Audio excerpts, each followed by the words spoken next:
Hot అంశాలపై debate news బెంచ్కి స్వాగతం. Andhra Pradesh budget NDA ప్రభుత్వం వచ్చాక తొలి పూర్తి స్థాయి బడ్జెట్ అనాలి. ఇంతకుముందు ఓట్ ఆన్ అకౌంట్ బడ్జెట్లు 2 సార్లు, ఒకసారి 4 నెలల కోసం బడ్జెట్ పెట్టారు. ఈ దఫా తొలి బడ్జెట్ 3,20,000 కోట్లకి చేరింది. అదే సందర్భంలో సూపర్ 6 హామీల్లో 2ని పూర్తి స్థాయిలో అమలు చేస్తున్నామని ప్రకటించారు. మొత్తం 3, అందులో ఒకటి గ్యాస్ సిలిండర్లు.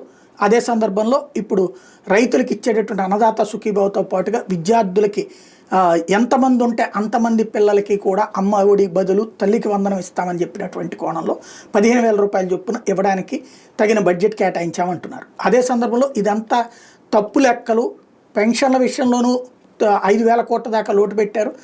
అదే సందర్భంలో ఇది విద్యార్థులకు సరిపోయేది కాదు, అన్నదాత సుఖీభావ సరిపోయేది కాదంటూ ఓ ప్రచారం ప్రతిపక్షం చేస్తుంది. కాంగ్రెస్ పార్టీ దీని మీద విమర్శించింది, వైఎస్ఆర్ కాంగ్రెస్ పార్టీ విమర్శించింది. వాస్తవాలేంటి? బడ్జెట్ అసలు ఎలా ఉంది? రాష్ట్ర ప్రయోజనాలకు అనుగుణంగా ఉందా? దాంట్లో కేటాయింపులు ఏ విధంగా ఉన్నాయి? ప్రస్తుతం మనతో మాట్లాడేందుకున్నారు జనచైతన్య వేదిక అధ్యక్షులు లక్ష్మారెడ్డి గారు. నమస్తే. ఏమంటారు, బడ్జెట్ ఎట్లా ఉంది? అంటే మొత్తం పరిశీలిస్తే ఈ రాష్ట్ర బడ్జెట్ ఒక దగా బడ్జెట్గా మారింది. ప్రజల ఆకాంక్షలకి భిన్నమైన బడ్జెట్గా మారింది. గత ఎన్నికల్లో ఇచ్చిన హామీలకి పూర్తి భిన్నమైన బడ్జెట్గా మారింది. మొత్తం బడ్జెట్ గమనిస్తే పెట్టుబడి వ్యయం కేవలం 6% మాత్రమే ఉంది. కేవలం 10% మాత్రమే ఉంది, అంతకు మించి లేదు. ఎంత పెట్టుబడి వ్యయం ఎక్కువ ఉంటే అంత అభివృద్ధి జరుగుద్ది. వారు చెప్పినట్టుగా సంపదను సృష్టించే అవకాశం ఉంది, తద్వారా సమాజం ముందుకెళ్ళే అవకాశం ఉంది. కానీ ఈ బడ్జెట్ గమనిస్తే నీటిపారుదల ప్రాజెక్టులకి, ప్రస్తుత నిర్మాణంలో ఉన్న ప్రాజెక్టులకి అవి పూర్తి కావడానికి మరొక 10 ఏళ్ళు పట్టే అవకాశం కనపడుతుంది. ఉదాహరణకు వెలుగొండ ప్రాజెక్టు 360 కోట్ల రూపాయలు కేటాయించారు. అక్కడ రైతులకి నష్టపరిహారం ఇచ్చేది 116 కోట్లు కేటాయించారు. కనీసం 4,000 కోట్లు ఉంటే కానీ ఆ ప్రాజెక్టు పూర్తి కాదు. ఇటీవల నీటిపారుదల శాఖ మంత్రి అక్కడికి వెళ్ళి 2 సంవత్సరాల్లో వెలుగొండ ప్రాజెక్టు పూర్తవుతుందని చెప్పాడు. ఈ 500 కోట్ల రూపాయలతో 2 సంవత్సరాలు ఎలా పూర్తవుద్ది? కనీసం 2,000 కోట్లు ఈ సంవత్సరం కేటాయించి నెక్స్ట్ ఇయర్ 2,000 కోట్లు కేటాయిస్తే పూర్తవుద్ది. కానీ కొద్ది అమౌంట్లు కేటాయిస్తూ ఈ నీటిపారుదల ప్రాజెక్టులని అవినీతి పారుదల ప్రాజెక్టులుగా మారుస్తున్నారు తప్పితే నీరు రైతుకు అందించి ఉత్పత్తి పెంచి సంపదను సృష్టించి ఆదాయాలను సృష్టించి ఆంధ్రప్రదేశ్ని ముందుకు తీసుకెళ్లే వైపు ఆలోచించట్లేదు. మరొక వైపున ప్రజల్ని పెద్ద పెద్ద మాటలతో మభ్యపెడుతూ భ్రమంలో ఉంచుతున్న పరిస్థితి కూడా చూస్తున్నాం. గోదావరి బనకచర్ల ప్రాజెక్టు తీసుకొస్తాం, నదులు అనుసంధానం చేస్తాం, 80,000 కోట్ల రూపాయలు దానికి నిధులు కావాలి, అవి తీసుకొస్తాం అని చెప్తున్నారు.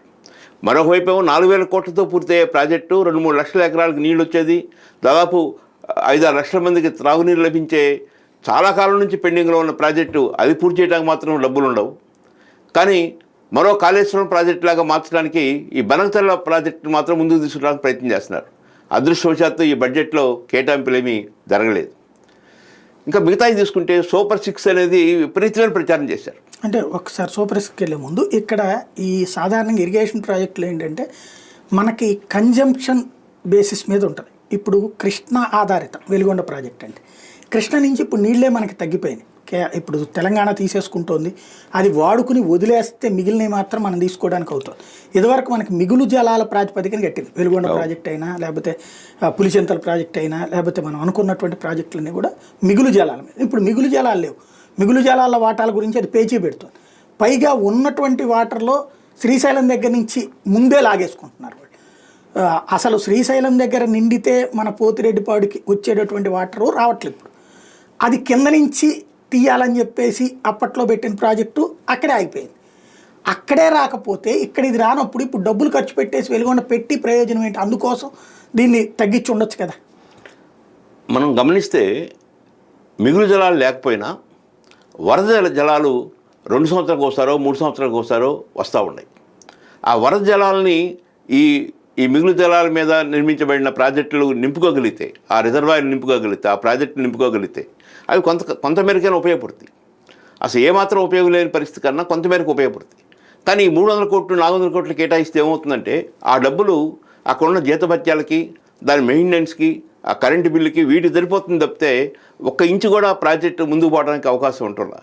దాదాపు 31 ప్రాజెక్టులు ఒక 20-25 వేల కోట్ల రూపాయలు ఖర్చు పెడితే పూర్తవుతాయి. అది ఉత్తరాంధ్రలో కావచ్చు, లేక రాయలసీమలో కావచ్చు.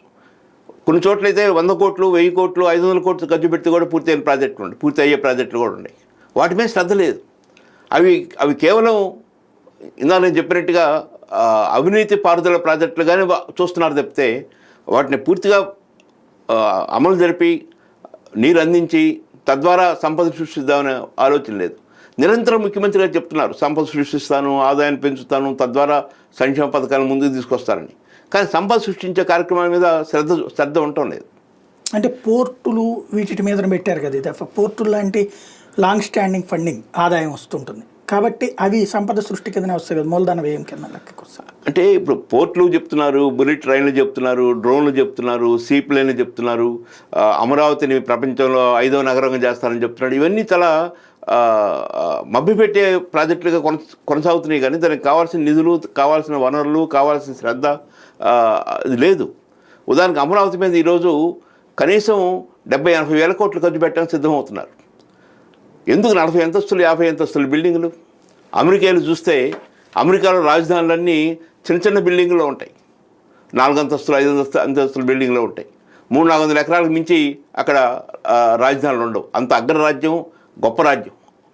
న్యూయార్క్ లాంటివి, లేక అనేక శాన్ ఫ్రాన్సిస్కో లాంటివి, డల్లాస్ లాంటివి పెద్ద పెద్ద నగరాలు ఏవి రాజధాని నగరాలు కాదు, చిన్న చిన్న నగరాలు పెట్టుకుంటారు. నేను ఒకప్పుడు అప్పు చేసి ఇల్లు కట్టుకున్నాను. ఆ అప్పు తీర్చలేక, ఇల్లు అమ్మినా కూడా ఇంకా అప్పు తీర్చలేక ఇబ్బంది పడ్డా. ఒక వ్యక్తి ఒక ఇంటిని అనుత్పాదక వ్యయం కోసం 15-16 లక్షలు ఖర్చు పెడితే ఆ జీవితంలో ఆ అప్పు తీర్చడానికే కష్టపడతాడు. ఒక పక్క పేద దేశం అనుకుంటున్నాం, అప్పుల దేశం అనుకుంటున్నాం, పేద రాష్ట్రం అనుకుంటున్నాం, అప్పుల రాష్ట్రం అనుకుంటున్నాం. ప్రతి నెల 6-7 వేల కోట్ల రూపాయల అప్పులు వడ్డీ చెల్లించడానికి ఖర్చు పెడుతున్న పరిస్థితి. ఈ నేపథ్యంలో మనం 60 వేల కోట్లు, 70 వేల కోట్లు, 1,00,000 కోట్లతో పెద్ద పెద్ద ఐకాన్ బిల్డింగ్లు కడదామనే ఆలోచన ఎందుకు వస్తుందో అర్థం కావట్లేదు. ఇప్పుడున్న సెక్రటేరియట్ని, ఇప్పుడున్న హైకోర్టుని ఉపయోగించుకొని ఆ కన్స్ట్రక్షన్లో ఉన్న ఆ బిల్డింగుల్ని వాటిని పూర్తి చేసుకుంటే, ఆ రోడ్లు చిన్న చిన్న అవసరాలు పూర్తి చేసుకుంటే అమరావతి ఒక రాజధానిగా కొనసాగుద్ది. కానీ నువ్వు ఎక్కువ పెద్ద పెద్ద మాటలు చెప్పి పెద్ద బిల్డింగ్లు కట్టి ఇంకా అప్పులు చేసి ఆ అప్పులు రాష్ట్ర ప్రభుత్వమే పడదు, బడ్జెట్లో దానికి కేటాయింపులు ఇవ్వమంటున్నారు. అంటే అక్కడ ప్రజలకు ఇచ్చిన హామీ నవనగరాలు కడతాం అక్కడ, దాంతోపాటుగా 1,00,000 కోట్ల రూపాయల సంపద అక్కడి నుంచి సృష్టిస్తాము అని కదా. దాన్ని 2014-19 సందర్భంలో చెప్పారు, అది అమలు కాలేదు, అందుకని ఓడించారు. జగన్ ప్రభుత్వం దాన్ని ఆపేసినందుకు ఆ ప్రభుత్వాన్ని దారుణంగా ఓడించారు. అదే అమరావతి ప్రాంతంలో దారుణంగా ఓడించారు, డిపాజిట్లు ఎత్తుకునే పరిస్థితి క్రియేట్ చేశారు. అంటే అక్కడ ప్రజలే అది కోరుకుంటున్నారు. ప్లస్ రాష్ట్ర వ్యాప్తంగా అమరావతి ఆ స్థాయిలో ఉండాలి, హైదరాబాదు, చెన్నై, బెంగళూరు స్థాయిలో ఉండాలని ప్రజలు కోరుకోబట్టినే కదా ఇప్పుడు వీళ్ళకి ఆ ఇది వచ్చింది తీర్పు. అందుకోసం ఇట్లా పెడుతున్నారని ఎందుకు అనుకోకూడదు?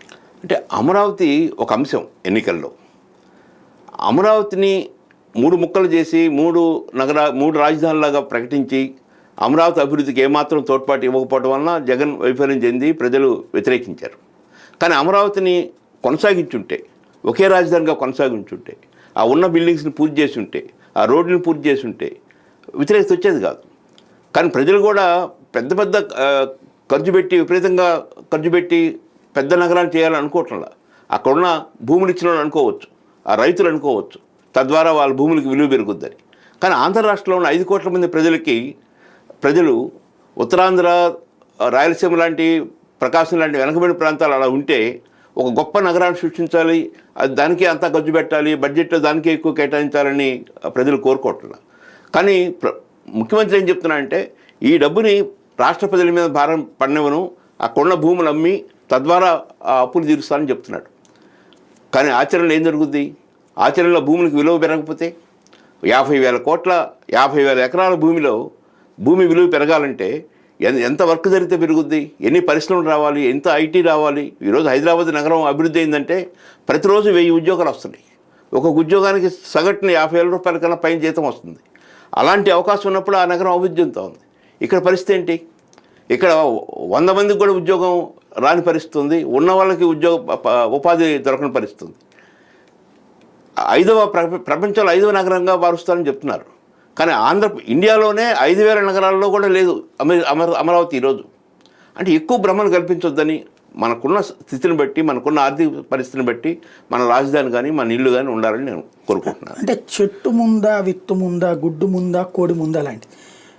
ఒక సంస్థ బాగుపడాలంటే ఒక ఏరియా, ఇప్పుడు చంద్రబాబు గారు చెప్పేది ఏంటి, హైదరాబాద్ అంటే అంతకుముందు ఎవరు పట్టించుకునేవాళ్ళు కాదు, అలాంటిది నేను అక్కడ సైబరాబాద్ క్రియేట్ చేసిన తర్వాత ప్రపంచం అంతా దాని దృష్టిని ఆకర్షింది. వాళ్ళు మీరు చెప్పినటువంటి విధంగా 50,000 రూపాయలు సంపాదించగలుగుతున్నారంటే నేను అది సరిచేయడం వల్ల, ఆ స్థాయికి తీసుకెళ్ళడం వల్లనే సాధ్యమైంది. మైక్రోసాఫ్ట్ దగ్గరికి వెళ్ళి కూర్చుని వారం రోజుల పాటు అక్కడే కూర్చుని నేను సాధించబట్టి వచ్చింది. ఆ తర్వాత మిగతా కంపెనీలు వచ్చినాయి. కాబట్టి ఏదైనా సరే ప్రారంభం ఒక బ్రేక్ కావాలి. ఆ బ్రేక్ అమరావతికి తీసుకురావాలంటే ముందు మౌలిక సదుపాయాలు ఆ స్థాయిలో ఉండాలి, అంతర్జాతీయ స్థాయిలో ఉండాలి. అందుకోసమనే ఈవెన్ అక్కడ ప్యారిస్ తరహాలో కాలువలు కట్టి, అక్కడ రిజర్వాయర్లు కట్టి, నీళ్ళ ప్రాబ్లం లేకుండా వరద నీళ్ళను కూడా వాటిట్లోకి మళ్ళించి, రెండవది మీరు చెప్పిన ఐకానిక్ బిల్డింగ్లు కడితే అదంతా చూసినప్పుడు అంతర్జాతీయ సమాజం ఇక్కడికి రావాలనిపిస్తుంది అని కదా ఆయన చెప్తున్నటువంటిది. కానీ ఆచరణ మనం గమనిస్తే హైదరాబాద్ ఆనాడు ప్రపంచంలో వస్తున్న మార్పులకు అనుగుణంగా హైదరాబాద్ డెవలప్ అయింది. ప్రపంచంలో Y2K ప్రాబ్లం వచ్చిన తర్వాత, కంప్యూటర్ ఇంజనీర్లకు అవసరం పెరిగిన తర్వాత, సాఫ్ట్వేర్ ఇంజనీర్లకు అవసరం పెరిగిన తర్వాత హైదరాబాద్ డెవలప్ అయింది. హైదరాబాద్ ఎలా డెవలప్ అయిందో పూనా అలాగే డెవలప్ అయింది, ఢిల్లీ పరిసర ప్రాంతాలు అలాగే డెవలప్ అయినాయి, చెన్నై కూడా అలాగే డెవలప్ అయింది. అది అవకాశం చంద్రబాబు నాయుడు ముఖ్యమంత్రిగా ఉన్నప్పుడు వచ్చింది. ఆ అవకాశం ఆయన దాన్ని సద్వినియోగం చేసుకున్నాడు, అభివృద్ధి చేశాడు. అది చాలా కొద్ది ప్రాంతం, కలిపితే ఎన్ని కలిపి ఒక 1000 ఎకరాలు 2000 ఎకరాలు ఉండదు ఆ హైటెక్ సిటీ ఏరియాలో.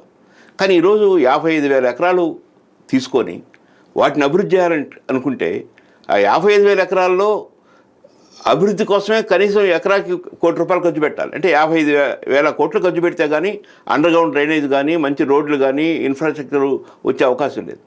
అంత ఖర్చు పెట్టినా కూడా అమరావతి లాంటి చోట్ల పరిశ్రమలు పెట్టడానికి, అమరావతి లాంటి చోట్ల ఐటీ రావడానికి అంత ఆసక్తి లేదు. ఎందుకంటే ఆంధ్రప్రదేశ్ చుట్టూ ఓ పక్కన బెంగళూరు డెవలప్ అయి ఉంది, చెన్నై డెవలప్ అయి ఉంది, హైదరాబాద్ డెవలప్ అయి ఉంది.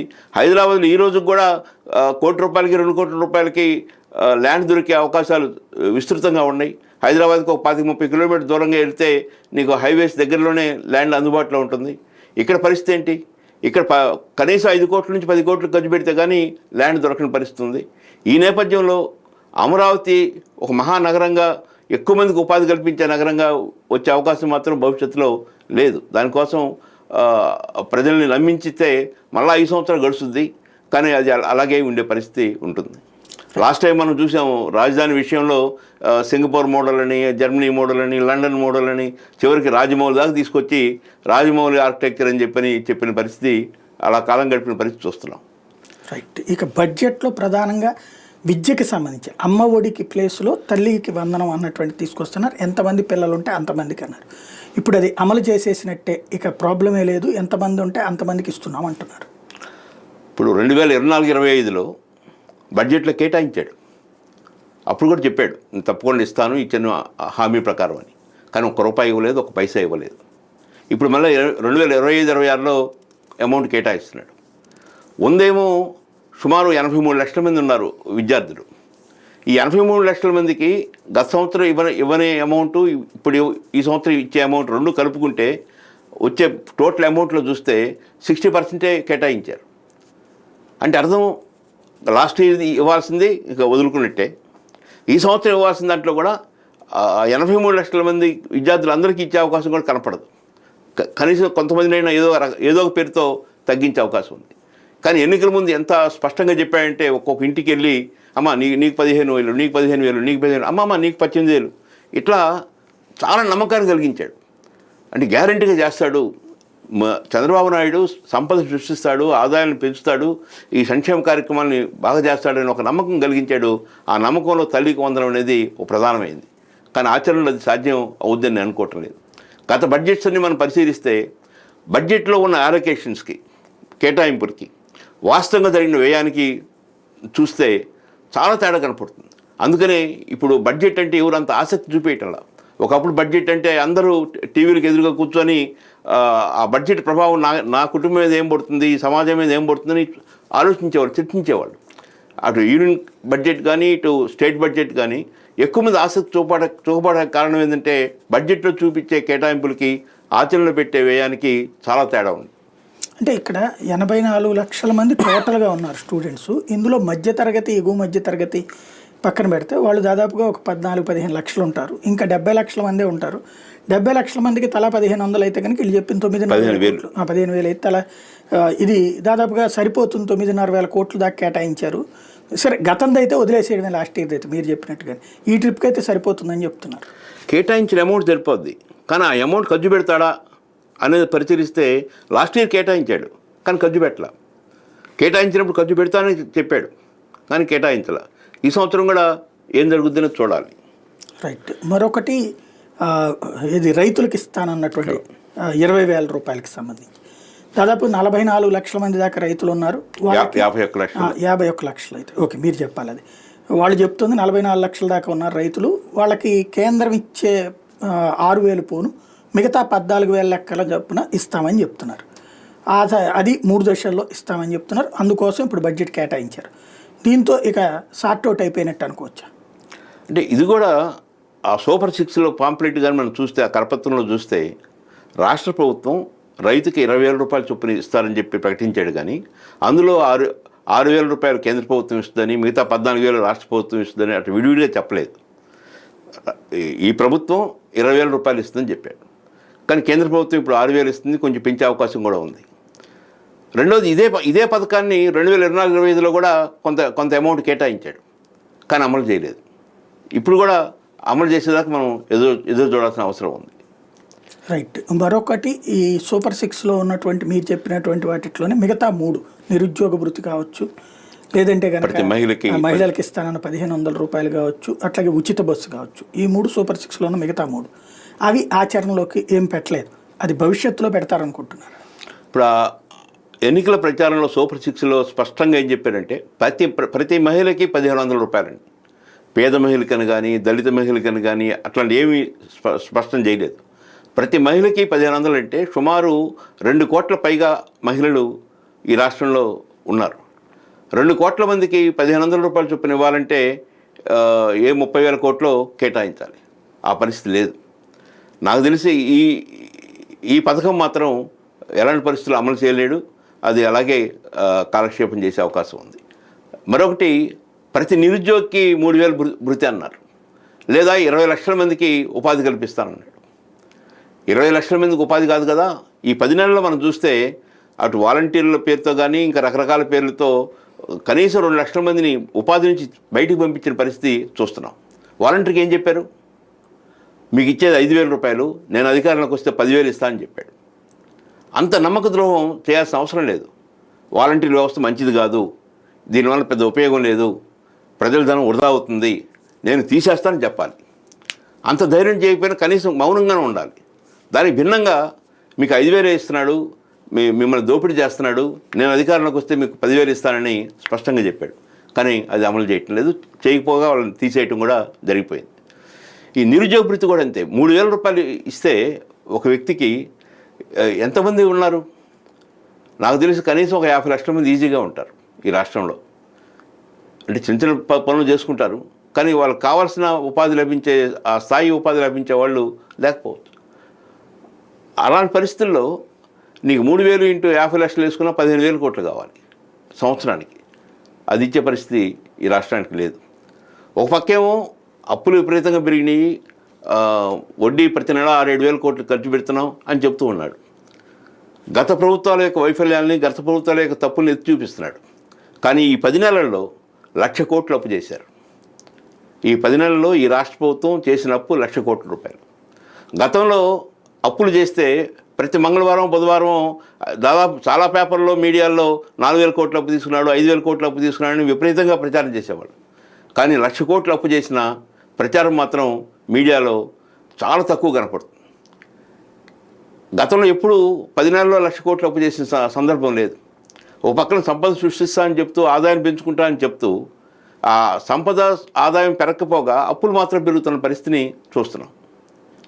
అంటే చంద్రబాబు గారు గతంలో ఉన్నటువంటి దాంతో పోల్చుకుంటే ఇప్పుడు అప్పుల్ని తీర్చడం కోసం అప్పులు చేయాల్సి వస్తుందని చెప్తున్నారు. అప్పుల మీద వడ్డీ తీర్చడం కోసమే అప్పులు చేయాల్సి వస్తుంది తప్పించి మేమైతే పెద్దగా అప్పులు చేయట్లేదనే చెప్తున్నారు. అంటే మా ఎకనామిక్స్లో డెట్ ట్రాప్ అంటాం, అప్పులు ఊబి అంటాం. అంటే అప్పులు తీర్చడానికే అప్పులు చేయాల్సిన పరిస్థితి, ఆ పరిస్థితికి వచ్చింది, అది వాస్తవం. కానీ అప్పులు ఇంకో రూపంలో కూడా తీర్చవచ్చు. ఆదాయాన్ని పెంచి, వారు చెప్పినట్టుగా సంపదను పెంచి, తద్వారా కొంత అప్పు తీర్చవచ్చు. కానీ ఆ వైపేం దృష్టి పెట్టకుండా మళ్ళా ఇంకా మరింత అప్పు చేసే పరిస్థితి వస్తే భవిష్యత్తులో వచ్చే ప్రభుత్వాలు ఇంకా అప్పులు తీర్చలేని పరిస్థితి. ఇప్పుడే చాలామంది ఆర్థికవేత్తలు ఏం చెప్తున్నారంటే జీరో స్థాయికి వచ్చిందని, అప్పులు చేసే శక్తి జీరోకి వచ్చిందని. అంటే కొత్తగా అప్పులు చేసే పరిస్థితి లేదని. కొత్తగా అప్పులు చేసే పరిస్థితి లేని పరిస్థితి వచ్చినప్పుడు ఇంకా ఎలా అభివృద్ధి చెందుతుంది ఈ సమాజం? అంటే ఇదంతా ఆర్థిక విధ్వంసం జగన్ చేయడం వల్ల అని కదా చెప్పేది వాళ్ళు. అంటే జగన్ టైంలో అప్పులు పెరిగినాయి, అనుత్పాదక ఖర్చులు ఎక్కువ పెరిగినాయి, సంక్షేమ పథకాలు ఎక్కువ జరిగినాయి, కోవిడ్ లాంటి సమస్యలు ఉత్పన్నమైనవి, ఇవన్నీ ఉన్నాయి. ఒక ప్రభుత్వం అంటే అర్థం దాదాపు 56 నుంచి కొనసాగుతూ ఉంటుంది ప్రభుత్వం. గత ప్రభుత్వం చేసిన తప్పుల్ని సరిచేయాల్సిందే తర్వాత వచ్చిన ప్రభుత్వం. ఈ ప్రభుత్వం చేసే తప్పుల్ని నెక్స్ట్ ప్రభుత్వం సరిచేయాలి. అంతేగా నాకేం సంబంధం లేదని చెప్పడానికి వీల్లేదు. అప్పుడు జరిగిన తప్పుల వల్లనే ప్రజలు ఆ పార్టీని తిరస్కరించి కేవలం 11 సీట్లు మాత్రమే ఇచ్చి నీకు అద్వితీయమైన మెజారిటీ ఇచ్చారు. నాకు తెలిసి ప్రజలు చంద్రబాబు నాయుడిని కూటమిని గెలిపించాల, జగన్ను వదిలించుకోవాలని గెలిపించారు. జగన్కి ప్రత్యామ్నాయం మీరున్నారు కాబట్టి మిమ్మల్ని గెలిపించాడు. మీ నుంచి ఏం ఆశించాలి? అభివృద్ధి ఆశించాలి. అభివృద్ధితో పాటు అప్పులు తగ్గించాలి, ఉపాధి పెంచాలి. ఉపాధి ఏం పెరగలేదు. ఈరోజు ఎక్కడికి వెళ్ళినా నీకు ఎవరు కనపడుతున్నారంటే బీహార్ వాళ్ళు, లేక ఒరిస్సా వాళ్ళు, లేక రాజస్థాన్ వాళ్ళు, మధ్యప్రదేశ్ వాళ్ళు కనపడుతున్నారు పనుల్లో. తెలుగు వాళ్ళు కనపడటంలా. పని సంస్కృతి తగ్గిపోయింది. పని సంస్కృతి పెంచడానికి కూడా ఎలాంటి కృషి జరగటం లేదు. అంటే ఇక్కడ రాష్ట్రంలో ఇప్పటికే 4 లక్షల మందికి ఉపాధికి సంబంధించి ఆల్రెడీ కంపెనీలతో టైఅప్ అయ్యాము. దాని ద్వారా 4 లక్షల నుంచి 6 లక్షల మందికి ఉపాధి అవకాశాలు రాబోతున్నాయని లెక్క చెప్తున్నారు. అంటే మనం చూడాల్సింది ఉపాధి అవకాశాలు వచ్చిన తర్వాత, ఆ నియామక పత్రాలు తీసుకున్న తర్వాత, జాయిన్ అయిన తర్వాత మనం మాట్లాడుకోవాలి.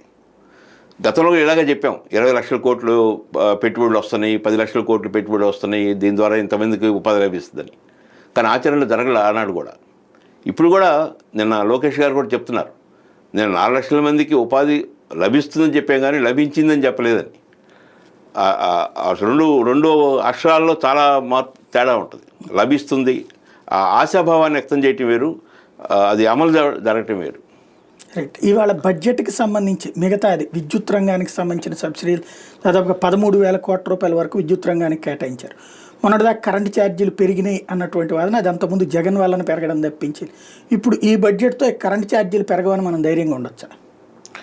అంటే ఏం చెప్తున్నారంటే కరెంట్ ఛార్జీలు పెంచము, కరెంట్ డిపార్ట్మెంట్లో ఉన్న అప్పుల్ని ప్రభుత్వమే చెల్లిస్తుంది, తద్వారా వినియోగదారుడి మీద భారం పడదని. వినియోగదారుడు ఎవరు? ప్రజలు ఎవరు?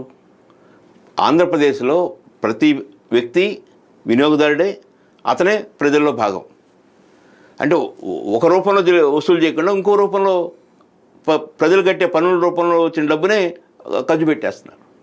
దీనికి మూలం ఎవరు? జగన్ సమయంలో సిద్ధి సాయి ఎలక్ట్రికల్స్, ఆదాని కంపెనీ, ఈ రెండు ఆంధ్రప్రదేశ్లో ఈ ఎలక్ట్రిసిటీ ప్రాజెక్ట్స్ని కానీ టెండర్లు కానీ దక్కించుకొని 10 రూపాయల వస్తువుని 30 రూపాయలకి 40 రూపాయలకి టెండర్లు తీసుకొని విపరీతమైన దోపిడీ చేశారు. ఈరోజు ఆ దోపిడీ చేసిన విశ్వేశ్వరరెడ్డి, సిద్ధి సాయి ఎలక్ట్రికల్స్ ఇప్పుడు ఎక్కడున్నారు? చంద్రబాబు నాయుడికి ఎడమవైపు ఉన్నారు. అట్నే నీటిపారుదల ప్రాజెక్టులో విపరీతంగా దోపిడీ జరిగింది. ఆ దోపిడీలో ప్రధాన కాంట్రాక్టరు మెగా కంపెనీ కృష్ణారెడ్డి. ఈరోజు ఎక్కడున్నారు? ఆయన కూడా చంద్రబాబు నాయుడు పక్కన ఉన్నారు. అంటే ఎవరైతే ఎక్కువ అవినీతి చేసి ఎక్కువ ప్రజల సంపదను దోచుకున్నారో వారిని ఎడమ వైపులు ఉంచుకొని నేను అవినీతికి వ్యతిరేకంగా పోరాడతాను, నేను స్వచ్ఛంగా ఉంటాను, నిజాయితీగా ఉంటాను అని మాట్లాడుతూ ఉంటే ప్రజలు గమనించరా? ప్రజలకు తెలియదా? చిన్న విషయాల మీద అరెస్ట్ చేయటం, నువ్వు వాట్సాప్లో ఈ మెసేజ్ పెట్టావు, అది చేసావు, ఇది చేసావు, వెంటబడి అరెస్టులు చేసి 2 ఏళ్ల క్రితం 3 ఏళ్ల క్రితం పెట్టినట్టు కూడా తీసుకొచ్చి అరెస్ట్ చేసి జైల్లో పెట్టి ఆనందం పొందుతున్నావే. కొన్ని వేల కోట్ల రూపాయలు ప్రజల ధనాన్ని అనేక రూపాయల్లో విధ్వంసం చేసిన వ్యక్తుల్ని నీ దగ్గర పెట్టుకొని ముందుకెళ్తూ ఉంటే నువ్వు అవినీతికి వ్యతిరేకంగా ఎలా పోరాడతావు అనుకుంటున్నావు? సిద్ధి సాయి ఎలక్ట్రికల్స్ విషయంలో సోమిరెడ్డి చంద్రమోహన్ రెడ్డి, పయ్యావుల కేశవ్ గారు ఇద్దరు హైకోర్టులో రిట్ చేశారు. హైకోర్టులో కేసు నడుస్తుంది. కానీ ఈ 9 నెలల నుంచి ఆ కేసు గురించి పరిశీలించడం కానీ, దాన్ని ముందుకు తీసుకెళ్ళటం కానీ, దాని గురించి మాట్లాడటం కానీ, చంద్రబాబు నాయుడు నోట్లోంచి ఆదాని కంపెనీ గురించి కానీ, సిద్ధి సాయి గురించి కానీ అసలు రాలా. అంటే ఒకప్పుడు ఎన్నికల ముందేమో విపరీతంగా నేను కూడా 2-3 సెమినార్లు పెట్టాను. దాంట్లో టీడీపీ నాయకులు కూడా వచ్చి మాట్లాడారు. దేవినేని ఉమా, సోమిరెడ్డి ఇట్లాంటి వాళ్ళందరూ. చాలా అన్యాయం జరుగుతుంది. 6,000 రూపాయలు వీడియో చేసే స్మార్ట్ మీటర్ని 36,000 రూపాయలకు తీసుకున్నారు. 1,00,000 రూపాయలు చేసే దాని ట్రాన్స్ఫార్మర్ 3 లక్షలకు తీసుకున్నారు. ఇట్లా అనేక వివరాలతో పెద్ద ఎత్తున ప్రచారం చేశారు. ప్రజలు కూడా నమ్మారు. కానీ ఈరోజు దాని మీద అసలు చర్చ కానీ, దాని మీద ఎంక్వైరీ కానీ, ఆ డబ్బుల్ని రికవర్ చేసే ప్రయత్నం కానీ జరగటం లేదు. ఏమంటారు అసలు దానికి? అంటే నాకు అర్థమైంది, గతంలో తప్పులు చేసిన వాళ్ళందరినీ శిక్షించడానికి బదులు ఆ తప్పులు ఎంత మొత్తం చేశారో గమనించి అందులో వాటా తీసుకొని, ఆ వాటా తీసుకున్న సంతృప్తి పొంది, ఇదే తప్పుల్ని మళ్ళీ మా ప్రభుత్వంలో కూడా మీరు కొనసాగించండి, ఇలాగే మనం ముందుకెళ్దాం, మీరు బాగా అనుభవస్తులు ఈ రంగంలో, ఆ అనుభవాన్ని మాకు కూడా ఉపయోగించండి అని చెప్తున్నారు తప్పితే, దానికి భిన్నంగా అది కాంట్రాక్టులు కావచ్చు, అధికారులు కావచ్చు, కొంతమంది ఐఏఎస్, ఐపీఎస్ వాళ్ళు, లేకపోతే అనేక మంది గ్రూప్ 1 లేకపోతే డిఎస్పీ ఆ స్థాయి అధికారులు కూడా మేము పలానా ప్రభుత్వంలో ఈ రకంగా చేశాం, దాని ద్వారా ప్రభుత్వానికి ఇంత బెనిఫిట్ పొందింది, మాకు ఇంత బెనిఫిట్ పొందింది, మా మీద మీరేమీ చర్యలు తీసుకోవద్దు, మమ్మల్ని కూడా మీతో కలుపుకోండి, మా అనుభవాన్ని మీకు ఉపయోగిస్తాం, ఇలాగే ముందుకెళ్దామంటే అలాగే చేస్తున్నారు. ఎన్నికల్లో గెలిచిన వెంటనే ఎమ్మెల్యేలు ఫస్ట్ చేసిన పని ఏంటంటే transfers. MRO, MDO, sub inspector, CI, ఈ స్థాయి వాళ్ళందరికీ లెటర్లు ఇవ్వాలి. ఈయన ఎమ్మెల్యే, గెలిచిన ఎమ్మెల్యే, అధికార పార్టీ ఎమ్మెల్యే, ఆ లెటర్ ఉంటేనే ఆ ట్రాన్స్ఫర్కి అనుమతి ఉంటుంది. ఆ లెటర్లు ఎలా ఇచ్చారు?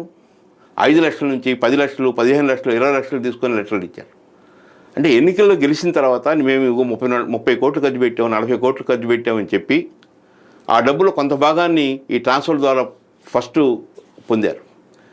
ఖర్చు పెట్టేటప్పుడేమో మా దగ్గర 300 కోట్లు ఉన్నాయి, 3,000 కోట్లు ఉన్నాయి, మాకు ఈ పెద్ద నథింగ్ అండి, మేము ఖర్చు పెట్టగలం, ఇబ్బంది లేదని చెప్పారు. గెలిచిన తర్వాత మేము 2 రూపాయలు అడుగు తెచ్చాము, 3 రూపాయలు అడుగు తెచ్చాము, చాలా ఇబ్బందులు పడ్డాం అనే ఉద్దేశంతో మళ్ళీ కలెక్షన్ బిగించేశారు. మద్యం, మట్టి, ఇసుక, ఏది మైనింగ్, ఏది పనిట్లా. అంటే కొద్దిమంది ఉన్నారు మంచి ఎమ్మెల్యేలు, మంచి ప్రజాప్రతినిధులు, చాలా స్వల్పం. ఎక్కువ మంది ఈ పనిలో కొనసాగుతూ ఉన్నారు. కానీ మరొక వైపున స్వర్ణాంధ్ర అని, స్వచ్ఛత అని చాలా మంచి మంచి మాటలతో, తీయటి మాటలతో ముందు చెప్తూ ఉన్నాం ముఖ్యమంత్రి గారు. కానీ ఆచరణ కింద వాళ్ళు ఈ రకమైన పనులు చేస్తున్నారు. దీనికి పునాది ఏంటంటే ముఖ్యమంత్రి చాలా సందర్భాల్లో చెప్పాడు, నేను రాజ్యాంగబద్ధ పాలన చేయను, రాజకీయ పాలన చేస్తాను. రాజకీయ పాలన అంటే అర్థం ఏంటంటే మా ఎమ్మెల్యేలు చెప్పినట్టు మీరు వినండి, మా మంత్రులు చెప్పినట్టు మీరు వినండి, వాళ్ళు ఏం చెప్తే చేయండి, దీన్నే రాజకీయ పాలన అంటారు, ఇలాగే చేయండి అని చెప్తున్నాడు. వాళ్ళు ఏం చెప్తారు? వాళ్ళకు అనుకూలమైన, వాళ్ళకు ఉపయోగపడే, వాళ్ళకి డబ్బులు వచ్చే పనులు చెప్తారు, దగ్గర నుంచి చేయించుకుంటున్నారు. ఈరోజు పోలీస్ స్టేషన్కి వెళ్తే ఎస్ఐ ఏమడుగుతున్నాడు? ఏ ఊరు నుంచి వచ్చావు? పలానా ఊరు, అక్కడ పలానా సుబ్బారావు ఉంటాడు, ఆయన చేత ఒకసారి ఫోన్ చేయించండి, లేకపోతే నేను ఎఫ్ఐఆర్ పెట్టలేను, ఆయన చెప్తేనే చేస్తాను. సో ఈయన ఆయన దగ్గరికి వెళ్ళాలి, ఆయన అడగాలి, చేసి. ఒకప్పుడు సిపిఎం పార్టీ ఇలాగే చేసింది, బెంగాల్లో రాజకీయ పాలన చేసింది. అది చాలా బలం అనుకుంది. మా కార్యకర్తకి ఎంతో గౌరవం ఉంటుంది, ఆ సమాజంలో ఎంతో బలం ఉంటుంది, వాళ్ళందరూ మా కార్యకర్త దగ్గరికి వస్తున్నారు, ఆయన చెప్పినట్టు జరుగుతున్నాయి అనుకుని. అదే చివరికి వాళ్ళకి పాపంగా మారింది. ఎందుకంటే ఊళ్ళో 4,000 మంది ఉంటారు, ఒక కుటుంబం చుట్టూ 4,000 మంది తిరుగుతూ ఉండాలి. వాళ్ళకి చిన్న పని కావాలన్నా ఆ కుటుంబం దగ్గర రావాలి, ఆయన చెప్తేనే అది అమలు కావాలి. దాంతో వాళ్ళకి ఆ కుటుంబం పట్ల ఈర్ష్య, అసూయ, ద్వేషం ఇవన్నీ పెరిగినాయి. సమయం వచ్చినప్పుడు, అవకాశం వచ్చినప్పుడు వ్యతిరేకించారు, ఓడించారు. అందుకని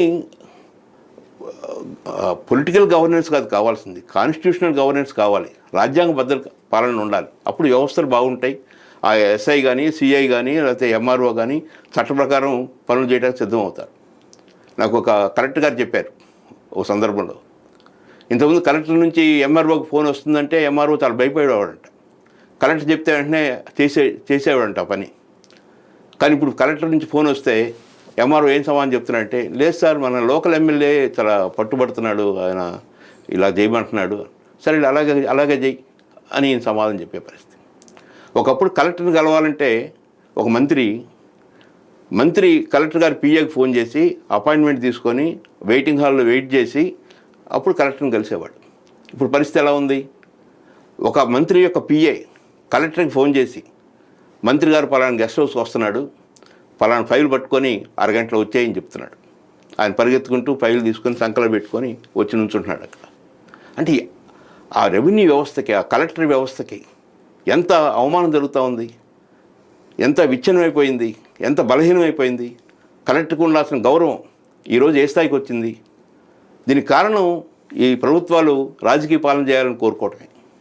అంటే ప్రజలే ఈ రాజకీయ పాలన చేయమనినే కదా వాళ్ళకి తీర్పు ఇచ్చింది. అంటే ప్రజలు పేదరికంలో ఉన్న సమాజంలో ఆశ ఉంటుంది ప్రజలకి.